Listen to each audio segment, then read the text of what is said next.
जय सिया राम। नमस्कार दोस्तों। आज हमने देखा श्रीमद् रामायण में जो मिट्टी नदी के तल से लेकर के आते हैं सभी भाई यानी कि भगवान श्री राम और उनके भाई। उसके बाद में उस मिट्टी से मंडप का जी हाँ आधार बनाया जाता है। वहाँ पर ज़मीन पे फर्श पर जो है लेप किया जाता है उस मिट्टी का। तब वहाँ पर 4 स्तंभ लगाए जाते हैं। फिर आचार्य पूछते हैं कि ये 4 स्तंभ किस लिए हैं? तब भगवान श्री राम बताते हैं कि ये विवाह बंधन का आधार हैं। हर एक में वो गूढ़ रहस्य छिपा है जो एक शादीशुदा जीवन को या यूँ कहें कि पति-पत्नी के जीवन को खुशमय बनाता है, खुशहाल बनाता है और विश्वास पक्का करता है। अब इसके बाद भगवान श्री राम और माता सीता मिट्टी से ही एक मूर्त बना रहे हैं। देखने में जी हाँ, अभी वो आकार ले ही रही होती है कि कहा जाता है कि गणेश जी का स्वरूप बन रहा है और हूबहू धीरे-धीरे कैसा बना देते हैं, जैसे ही गणेश जी की मूर्ति हम देखते हैं। अब उनकी पूजा की जाती है। भगवान श्री राम, माता सीता, बाकी सब लोग भी हाथ जोड़कर खड़े हो जाते हैं, मगर दीप जब प्रज्वलित करना चाहते हैं, तो फिर वो नहीं हो पा रहा होता है। और जो वहाँ माता सीता के गुरु हैं, जो आचार्य हैं, माता अहिल्या के जो पुत्र हैं, वो बार-बार कोशिश करते हैं मगर नहीं, दीप प्रज्वलित नहीं होता। अब रसोई घर से क्योंकि पहले वहाँ पर जो गणेश जी हैं, बालक के रूप में आए हुए हैं, वो रसोइये की सहायता के लिए वहाँ पर आए हैं और बस उसी काम में लगे हुए होते हैं। लेकिन जैसे ही बात आती कि गणेश जी की पूजा जो है आरंभ की जाए, अब वो भागना चाहते हैं। एक रसोइया जो वहीं मिथिला से होता है, वो कहता है, "अभी तो खाना बना भी नहीं, कहाँ भाग रहे हैं आप?"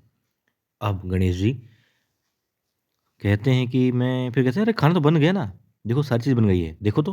अब वो देखता है, हैरान रह जाता है। अभी तक तो सिर्फ़ सब्जियाँ काटी गई थी मगर देखता है पकवान बन कर के थालों में लगे होते हैं और वहाँ से गणेश जी भाग जाते हैं। वो रसोइया हैरान रह जाता है। अब एक देवता जो उसके साथ थे वो कहते हैं, "गणेश, तुमने तो खुद सबको मना किया था कि कोई भी दिव्य शक्ति का प्रयोग नहीं करेगा।" अब वो कहता है, "मैंने सबके लिए कहा था मगर खुद के लिए नहीं।" अब पहुँच जाते हैं गणेश जी वहाँ पर और उनके हाथ में थाल होता है मोदक से भरा हुआ और कहते हैं कि ये लो मेरा प्रिय। फिर कहते नहीं, मेरा नहीं, मेरा अभिप्राय ये था। वो कहते हैं उनका अभिप्राय ये था कि गणेश जी का प्रिय भोजन तो ये है, भोग तो ये है मोदक। भगवान श्री राम उनके हाथ से थाल लेते हैं और अब देखते हैं कि अपने आप जो है दीप प्रज्वलित हो जाता है। भोग लगाया जाता है, पूजा की जाती है और फिर सीता माता और भगवान श्री राम सबसे आशीर्वाद लेते हैं क्योंकि उनकी जो विवाह की विधियाँ हैं वो आरंभ हो चुकी हैं और पहला पड़ाव उन्होंने पार कर लिया है। इसलिए अब वो सबसे आशीर्वाद लेते हैं और उसके बाद दिखाते हैं कि वहाँ पर जो गणेश जी होते हैं हल्दी कूट रहे होते हैं। भगवान श्री राम भी आते हैं, हल्दी को छूते हैं और छूते ही दिखाते हैं कि जी हाँ, माता सीता की हल्दी लग रही होती है। फिर उसके बाद में उनकी बहनें भी उनके पास में बैठ जाती हैं, उनको भी हल्दी लगाई जाती है। सब लोग हल्दी उत्सव मना रहे होते हैं और वहाँ भगवान श्री राम भी अपने भाइयों के साथ में उन पे भी जो है हल्दी लगाई जाती है और फिर माता सीता भी हल्दी उड़ाती हैं, भगवान श्री राम भी हल्दी उड़ाते हैं। खूब खुश होते हैं सभी कि हाँ, अब वो बाकी देश दुनिया की बातें छोड़ कर के, चिंता छोड़ कर के सिर्फ़ और सिर्फ़ अपने इस विवाह उत्सव का आनंद उठा रहे हैं। और वाक़ई में दोस्तों ऐसा ही होना चाहिए। जो वर्तमान का पल है, उसका आनंद लेना चाहिए। ना भूत की चिंता होनी चाहिए कि ये हो गया, ना उसका दुःख होना चाहिए और ना ही भविष्य में क्या होगा ये चिंता होनी चाहिए। वर्तमान यदि अच्छा है, तो भविष्य तो अपने आप अच्छा हो जाएगा।